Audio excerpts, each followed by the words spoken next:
Zimbabwe cash crisis worse. Talking about Venezuela once again. Systemic important banks. They removed the one factor called monetary awareness.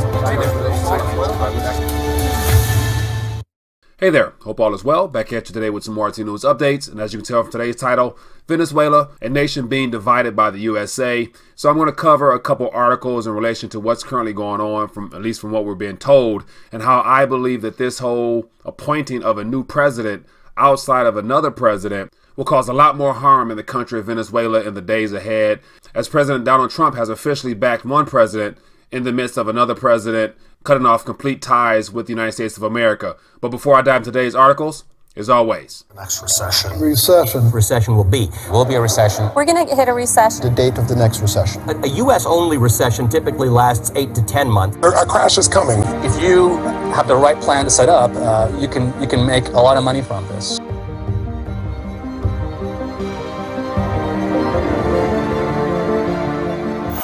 So as I mentioned today, I have a couple articles all relatively saying the same thing, but what's most interesting in this whole ordeal is the idea that the President of the United States of America is giving a thumbs up of approval on a gentleman that's 35 years old that has a background related to a university here in the United States of America. And it seems quite suspicious that this guy is getting the thumbs up and approval from the administration here in this country at a time where President Maduro is starting to serve his second term, whether elected officially or not.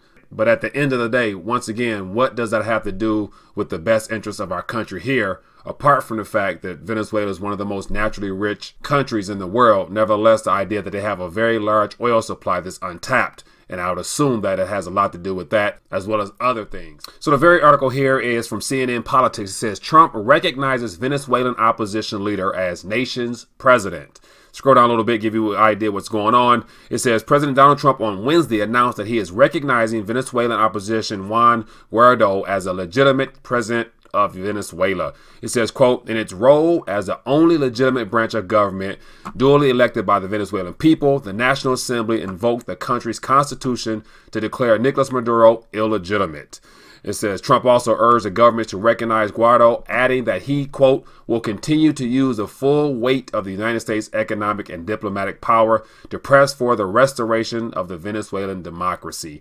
And so once again, it's a thing where there hasn't been full-fledged democracy in Venezuela in over a decade, ever since Hugo Chavez was president. And so all of a sudden now, in the midst of all the issues we have going on in this country, government shutdown, the whole migration crisis along the Mexican border, here we are in Venezuela dictating what we think is in the best interest of the Venezuelan people, which sounds very suspicious. Scroll down a little bit more. It says, the moves come nearly 2 weeks after Maduro was inaugurated for a second term that the U.S., dozens of other countries, and the Venezuelan opposition have decried as illegitimate. And so once again, the U.S., as well as dozens of other countries, and I would assume that all those other countries that are backing the United States of America are all allies in our countries that are heavily influenced by policies that we have here.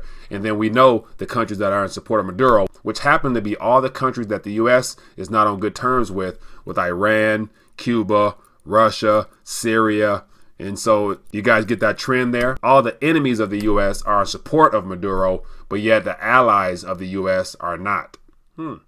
Next one here says, Trump recognizes opposition leader Guaido as Venezuela's interim president. Here we have the U.S.-backed president, Juan, in the streets with the people's approval. So the question will be, how is this actually playing out in the streets of Venezuela? And we know that Maduro tends to use force when it comes to imposing his will. I would imagine that there's going to be some type of intervention where the United States of America will probably have to offer some type of security for this U.S.-led president here in the streets of Venezuela, as I would imagine that pretty soon, if not already, his life is probably already in danger, and Maduro will probably consider it treason for him to be promoting himself as president, more importantly, as self-elected president. So I'm sure we're going to find out more about that. Next article here is from the AP. It says, the latest, Venezuelan lawyers seeking protection for Guaido. Here we have a sign here of gentlemen in the street showing their approval for the U.S.-approved president. Scroll down a little bit more, give you an idea what's going on here. And it says it gives a little bit of a timeline here of some events. And so it looks like at 10:10 p.m., the Mexico and Uruguay are urging all parties involved in Venezuela's crisis, both inside and outside of South America, to try to reduce tensions and prevent an escalation of violence. Then we have at 9 p.m., it says the U.S. Secretary Mike Pompeo made his statement. Then we go back here to 8 p.m. It says Venezuelan opposition leader Juan Guaido has expressed his gratitude to the U.S. President Donald Trump for his support. Guaido on Wednesday retweeted that Trump, who said he officially recognized a Venezuelan congressman as the interim president of the United States. Then at 7:40 p.m., says authorities say 7 people protesting Venezuelan Nicolas Maduro government had been killed in a violent day of demonstrations across the country. At 7:05, Colombia's president urging Venezuelan President Nicolas Maduro to give up his post. So here we have the next door neighbor, Colombia president, telling Maduro to give it up. And so when you have a next door neighbor arguing about legitimate power in a country, it's good to say that it's not too far-fetched that the U.S. might partner up with Colombia and try to force removal if he doesn't bow down to these pressures. And so today I actually want to end with giving a little bit of information based upon what Wikipedia tells us about Juan Guaido and the idea that he's 35 years old, a newly elected politician, has an engineering background. But one thing that I found to be the most interesting out of all of this is that he's getting support from the United States of America President Donald Trump.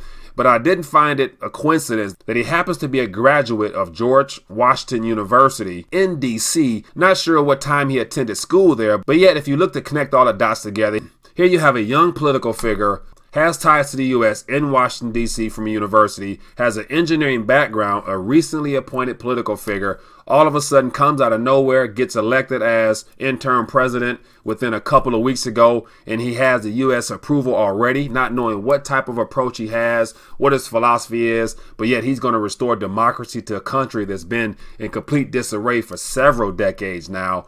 Lets me know that something's going on, and I believe that this gentleman here is a bought and paid for political figure, and he's a puppet more than likely of the powers that be that's going to be put in place as a way of dividing the nation, which will only further our influence in that country, which will then lead to civil war and things of that nature. And then we'll see what type of Maduro allies might come to his rescue.